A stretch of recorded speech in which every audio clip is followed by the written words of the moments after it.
filling our heads with stories of antiquity and ever-changing geology. But it becomes trickier for them when we turn our attention to America. If we are to believe their narrative, then all of the buildings we see in 19th century photographs of the burgeoning American cities are newly constructed. Why do we see famous structures, such as the Washington Capitol building, with consistent infrastructure that buries very deep into the ground? And again, the inconsistencies do not add up. Why would an underdeveloped people waste resources, energy, and time constructing the foundations of the Capitol building to be consistent with the column style we find above the surface? The foundations did not have to feature columns. Columns, we are told, are a stylistic choice, not a functional one. So why would they do this? In a nutshell, they wouldn't.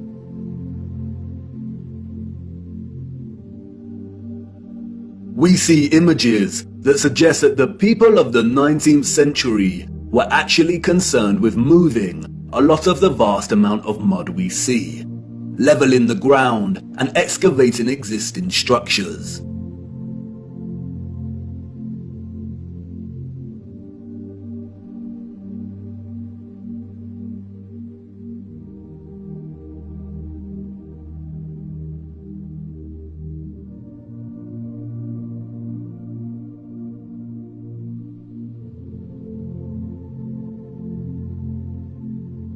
The consistency and prevalence of buried architecture across our realm indicate that whatever happened was a worldwide event, despite regional differences in natural topsoil accumulation and erosion. And there is no official narrative explanation that justifies the buried architecture we see.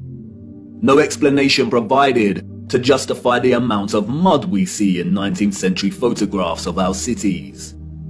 On the roads, mud piles from clearing, the roads uneven, the land ravaged, but the architecture grand, perfect, and intact. Applauded by literary scholars for his use of fog as an opening simile and metaphor to paint a portrait of London as a corrupted hub amidst burgeoning industrialization, many often overlook that Charles Dickens's 1852 novel Bleak House actually opens with a different image. London, Michaelmas term lately over, and the Lord Chancellor sitting in Lincoln's Inn Hall.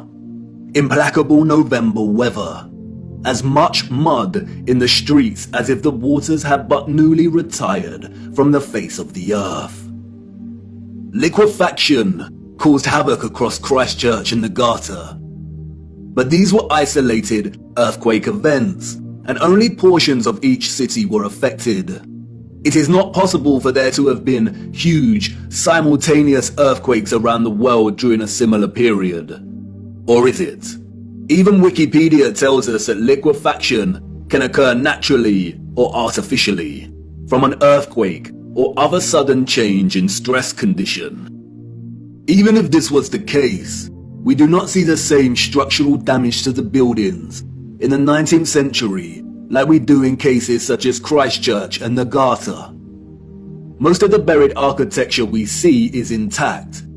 It has either sunken or the ground level has been raised at least 3 meters, sometimes in a uniform manner, and other times partially buried in rolling mud hills, as if there were huge landslides. The strange case of the buried architecture provides the following conclusions: that what lies beneath are not the remains of previous civilizations. More often than not, the buried structures are consistent with the architecture we see above ground, that the structures are much larger than originally suspected, and therefore they are even more of a construction impossibility for a Victorian generation of horse and car, and those existing before them. That natural topsoil accumulation and soil liquefaction are not satisfactory explanations for what we see here.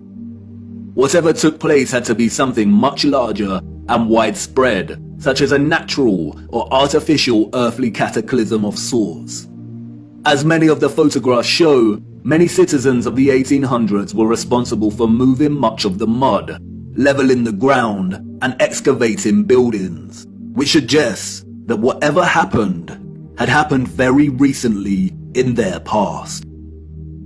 The complete absence of a reasonable, mainstream justification for the buried architecture we see suggests that the controllers of our realm are deliberately trying to hide whatever happened. And what of the deserted cities we see in the earlier photographs? If these cities were truly empty, then we must ask why. We must also ask how all the people got there in the end. In the space of 30 or so years, we see a city go from barren to bustling. Interestingly, it is Charles Dickens and 19th century literature more generally that offers some clues. Two central themes run throughout 19th century Victorian literature: that of marriage and female chastity, and that of orphans and adoption. Many of the fictional characters we've come to love over the years are orphans. We have Oliver Twist and Pip from Great Expectations. We have little orphan Jane Eyre and Heathcliff from Wuthering Heights. We have Mowgli from The Jungle Book, Cosette from Les Miserables. We have Heidi, Rapunzel, Peter Pan, Snow White. We have Tom Sawyer and Huckleberry Finn and Anne of Green Gables. And these books were of their time, as far as orphan prevalence goes.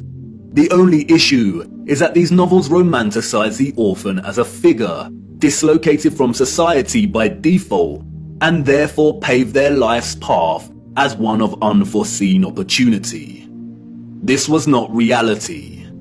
The theme of marriage and chastity that we find in so many 19th century literary works, such as those by Jane Austen, the Brontes, George Eliot, Dickens, Thomas Hardy, Leo Tolstoy, Victor Hugo, and more, was nothing more than carefully disguised, well-written propaganda, with the sole purpose to solidify and justify a social value framework that would separate children from their mothers. Children born outside of marriage or wedlock were regarded as illegitimate, meaning they did not have a legal status. Illegitimate children was a serious stigma throughout the 19th century. The majority of employers would not hire women with an illegitimate child. Many unwed mothers with illegitimate children ended up without a home, in poor health, starving, exhausted. Their only place of refuge would be the workhouse, where they would carry out the most unpleasant duties. In some places, women with illegitimate children were singled out and had to wear a special uniform, which alerted everyone to their status as an unmarried mother or fallen woman. As a result, a vast amount of orphanages and foundling institutions were established. This is the London Foundling Hospital that was very active in the 19th century. Look at the size of it. Charles Dickens was obsessed with this place. Inspiration, they say. The official narrative tells us that an estimated 4,500 women handed over their children to this huge building. But this was just one institution. Wikipedia gives us a partial list of over 64 orphanages that were founded in the UK during the 19th century. The list is only partial. The peculiar case of the vast amount of parentless children in the 19th century is well documented by many researchers. And most of them agree it is almost impossible to establish figures that really do justice to just how many orphans there were during this period. Their footprint did not enter the record books. It formed in the mud and was then washed away. It wasn't just the UK. This was a worldwide phenomenon. New York City had 4 foundling asylums alone that processed thousands of children annually. By the beginning of the 20th century, Italy was reporting 32,000 children per year. Spain and Portugal were reporting 15,000 annual foundlings. Before 1860, 374,000 recorded infants were processed by the asylums in Milan, Naples, and Florence alone.